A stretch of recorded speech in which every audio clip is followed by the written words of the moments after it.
जय हिंद मेरे प्यारे साथियों। मैं आर के भारती आप सभी लोगों का स्वागत करता हूं अपने यूट्यूब चैनल ऑलराउंडर आर के एस में। आइए आज देखने वाले हैं यूपी ट्रिपल एस सी जो पेट का हमारा सीरीज चल रही थी उसी का देखिए कुछ प्रैक्टिस सेट नंबर हमारा 5 है। कितना 5। आइए समझते हैं इसको। जीके क्वेश्चन टॉप 30 प्रश्न देखने वाले हैं। इसमें क्या दिया है? पहला प्रश्न, 1764 में ब्रिटिश ईस्ट इंडिया कंपनी द्वारा स्थापित भारत का पहला डाकघर निम्नलिखित में से किस स्थान पर था? तो पहला था सर बॉम्बे में। कहाँ था? बॉम्बे, जो कि अब वो कहाँ पड़ता है? अब मुंबई में वो पड़ता है। आइए अगला प्रश्न देखिए। अगला प्रश्न क्या है? प्लासी का युद्ध कब लड़ा गया? तो प्लासी का युद्ध सर 1757 ईस्वी में लगा था। ये बिल्कुल करेक्ट आंसर है। आइए अगला प्रश्न देखिए। नंबर थर्ड नंबर क्वेश्चन क्या कर रहा है? थर्ड नंबर वो कर रहा है कि ब्रिटिश शासन को भारत से उखाड़ फेंकने के लिए इनमें से किसने फ्रांसीसियों की मदद मांगी? तो किसने मांगी थी? इसने मांगा था टीपू सुल्तान ने। कितने? नेपोलियन बोनापार्ट ने इसकी मदद किया, इससे मांगा था। तो क्या कि इसका आंसर क्या होगा? टीपू सुल्तान। आइए अगला प्रश्न देखते हैं। क्वेश्चन नंबर 4 में क्या है? आईने अकबरी किसने लिखा? तो आईने अकबरी किसने लिखा? तो अबुल फजल। किसने लिखा था? अबुल फजल। अकबरनामा जो करती है उसी ने इसको लिखा, उसी का एक पार्ट है। अर्थात आईने अकबरी किसने लिखा? तो सर अबुल फजल। विकल्प नंबर सी इसका करेक्ट उत्तर हो जाएगा। आइए अगला प्रश्न देखते हैं। क्वेश्चन नंबर 5 में क्या है? इसमें लिखा निम्नलिखित क्वेश्चन नंबर निम्नलिखित में से किस मुगल शासक ने अंततोगत्वा मेवाड़ के शासक महाराणा प्रताप सिंह के पुत्र राणा अमर सिंह से एक समझौता किया? तो बताएंगे इसका आंसर क्या होगा? तो इसका आंसर सर होने वाला जहांगीर से। किससे किया था? जहांगीर से किया था। आइए अगला क्वेश्चन देखने वाले हैं। बहुत ध्यान से देखेंगे प्रश्न को, वेरी वेरी इंपॉर्टेंट प्रश्न रहेंगे। क्वेश्चन नंबर 6 में क्या है? इसमें कह रहा 1857 के विद्रोह के प्रसिद्ध नेताओं में से एक तात्या टोपे थे को अंग्रेजों ने 1959 को में फांसी कहाँ दिया था? उनको शिवपुरी में फांसी दी गई थी। कहाँ दी गई थी? शिवपुरी में इसका करेक्ट आंसर हो जाएगा। आइए अगला प्रश्न देखते हैं। अगला प्रश्न क्वेश्चन नंबर 7 इम्पोर्टेंट प्रश्न रहेगा आपकी परीक्षा की दृष्टि से, पक्का आएगा। देखिए इसमें क्या 1916 का लखनऊ अधिवेशन, लखनऊ समझौता महत्वपूर्ण था क्योंकि इसके बाद कांग्रेस ने क्या किया था? आप बताएंगे इसका करेक्ट आंसर। तो मुस्लिम लीग के साथ गठबंधन कर लिया था। वो आपको पता है ना, गरम दल और नरम दल में जो ब्रेकअप हुआ था, यहाँ पर पेचअप में बदल गया था। अर्थात अब यहाँ से आंदोलन स्टार्ट कर देंगे। 1917 में चंपारण का आंदोलन महात्मा गांधी ने चलाया था, है ना। तो क्या हुआ था यहाँ पर? इसके बाद क्या किया गया? मुस्लिम लीग के साथ गठबंधन कर लिया गया। तो इसलिए विकल्प नंबर इसका ए करेक्ट आंसर बन जाएगा। आइए अगला प्रश्न देखेंगे। 16 अगस्त 1946 को प्रत्यक्ष कार्रवाई दिवस मनाया गया।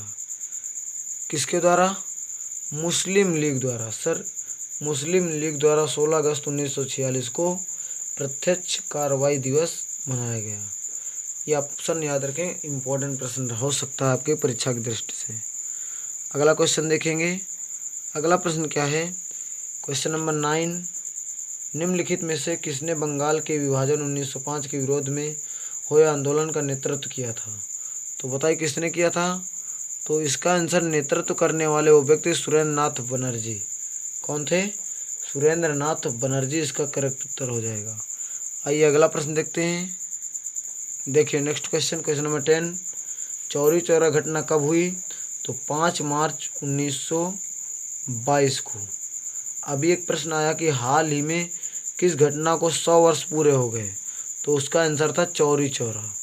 ठीक है, ये प्रश्न बनने की प्रोबेबिलिटी है, याद रहें, क्योंकि इस घटना को पूरे हुए 100 वर्ष हो रहे हैं इस समय, क्योंकि 1922 में घटी थी, आज 2022 अब चल रहा है। अगला प्रश्न देखिए क्वेश्चन नंबर 11 इसमें क्या है, धुंध जो नमी के बड़े कणों के से बना है कहलाता है। क्या कहलाता है आप बताइए, करेक्ट आंसर क्या होगा इसमें?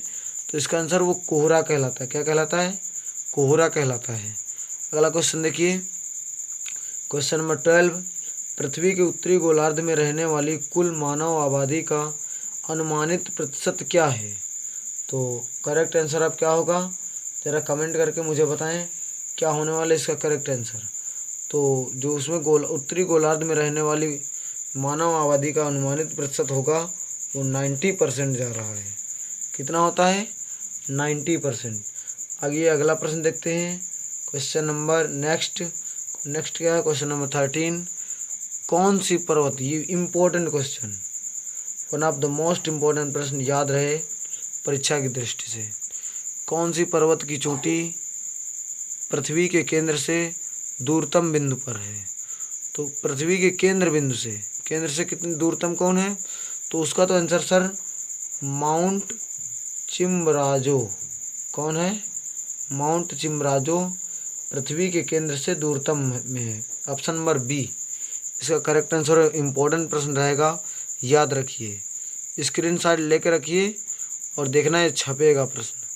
आइए अगला प्रश्न देखते हैं, क्वेश्चन नंबर 14, हवा में विद्यमान में से कौन सी गैस प्रधान रूप में विद्यमान है? अर्थात सबसे अधिक गैस कौन सी है? तो सर वो तो नाइट्रोजन होती है, लगभग 78% सर्वाधिक। ठीक है, तो इसका एक करेक्ट आंसर हो जाएगा। आइए अगला प्रश्न देखते हैं। अगला प्रश्न क्या है, पटाखा किस देश की मुद्रा है? क्या पटाखा किस देश की मुद्रा है? बताइए जरा से कौन सा होगा? पटाखा जो है मकाऊ देश की मुद्रा है। किस देश की है? मकाऊ देश की मुद्रा को पटाखा कहते हैं। Question number next, question number जो 16 है, इम्पोर्टेंट है, अगली बार भी ये प्रश्न आया था, किसी अगले एग्जाम में भी हाल ही में पूछा गया। नाबार्ड का विस्तृत रूप क्या हो सकता है? आप पढ़ लीजिए जरा ऑप्शन, इम्पोर्टेंट, इसको स्क्रीनशॉट ले लीजिए। बताइए क्या होता है? इसका करेक्ट आंसर होता है national bank for agriculture and rural development. तो विकल्प नंबर इसका बी करेक्ट आंसर होता है, याद रहे। आइए अगला प्रश्न पर करते हैं, क्वेश्चन नंबर 17, ऐसा राज्य जहां कोई क्षेत्रीय ग्रामीण बैंक नहीं है, जैसे सिक्किम, गोवा में भी नहीं है। तो यहाँ पर क्या होगा इसका आंसर? सिक्किम में सर क्षेत्रीय बैंक नहीं है। आइए अगला प्रश्न देखते हैं, क्वेश्चन नंबर 18, 1 रुपये के नोट पर किसके हस्ताक्षर होते हैं? तो उस पर सर होते हैं वित्त सचिव के। किसके होते हैं? वित्त सचिव। ऑप्शन नंबर बी इसका करेक्ट आंसर हो जाएगा। आइए आगे बढ़ते हैं, अगला प्रश्न देखते हैं। देखिए अगला क्वेश्चन क्या है हमारा, कि सकल घरेलू बचत में कौन प्रमुख योगदान करता है? तो सर उसमें परिवार प्रमुख योगदान करता है। आइए अगला प्रश्न देखते हैं, भारत में हरित क्रांति के जनक कौन कहलाते हैं? तो भारत में तो MS स्वामीनाथन कहलाते हैं, याद रहे प्रश्न इंपॉर्टेंट है। लेकिन विश्व में, अगर विश्व में कहा जाए तो नॉर्मन बोरलॉग का नाम होता है, नॉर्मन बोरलॉग। ठीक है, याद रहे, नॉर्मन बोरलॉग का नाम आता है। विश्व में हरित क्रांति के जनक कौन है? नॉर्मन बोरलॉग, अमेरिका के थे। लेकिन भारत में कौन है? MS स्वामीनाथन। आइए अगला क्वेश्चन देखते हैं, क्वेश्चन नंबर 21, निम्नलिखित में से किसने पहले 1935 में संविधान सभा का सुझाव प्रस्तावित किया? तो उसका आंसर है MN रॉय। कौन दिए थे? MN रॉय। अगला क्वेश्चन देख लेते हैं, संविधान के किस अनुच्छेद के प्रावधानों के अंतर्गत भारत सरकार ने भारत रत्न और पद्मश्री को आरंभ किया? तो उसका आंसर है अनुच्छेद 18(1). अनुच्छेद 18 में इसको स्टार्ट किया गया कि भारत रत्न और पद्मश्री दिए जाएंगे। अगला क्वेश्चन नंबर 23, राष्ट्रपति द्वारा राज्यसभा में कितने सदस्यों को नामित किया जा सकता है? तो 12। कितने सदस्यों को? 12। आइए अगला प्रश्न देखते हैं, और इसमें अगला प्रश्न क्या है? 24, भारतीय संविधान का अनुच्छेद 324 से 329 निम्नलिखित में से किस पहलू से संबंधित है? तो सर वो चुनाव से संबंधित है। किससे संबंधित है? चुनाव से। देख लीजिए आप ऑप्शन। अगला प्रश्न है हमारा 25 के भारत के मुख्य निर्वाचन आयुक्त की सेवानिवृत्ति की आयु कितनी है? तो सर 65 वर्ष। 5 वर्ष या 65 वर्ष, जो पहले मिल जाए। तो इसमें क्या आ जाएगा? 65 वर्ष। अगला प्रश्न देखेंगे। अगला प्रश्न क्या कहता है? क्वेश्चन नंबर 26, मनुष्य में कितनी जोड़ी स्पाइनल तंत्रिकाएं पाई जाती हैं? तो 31 जोड़ी। कितनी जोड़ी पाई जाती हैं? 31 जोड़ी। क्वेश्चन नंबर 27 क्या है? रेटिना पर नेत्र द्वारा निर्मित प्रतिबिंब होता है, कैसा होता है? वास्तविक, उल्टा,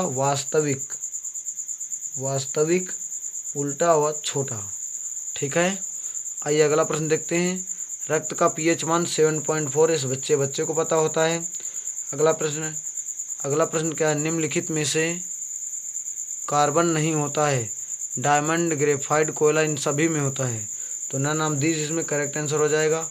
आइए लास्ट क्वेश्चन देखते हैं। देखिए अंतिम प्रश्न क्या है? स्वस्थ मनुष्य का तापक्रम कितना होता है? तो स्वस्थ मनुष्य का तापक्रम जो सेंटीग्रेड में नापेंगे तो 37 डिग्री सेंटीग्रेड होता है। कितना होता है? 37 डिग्री सेंटीग्रेड। तो दोस्तों आज की क्लास में इतना ही। मिलते हैं अगली क्लास में। तब तक के लिए जय हिंद।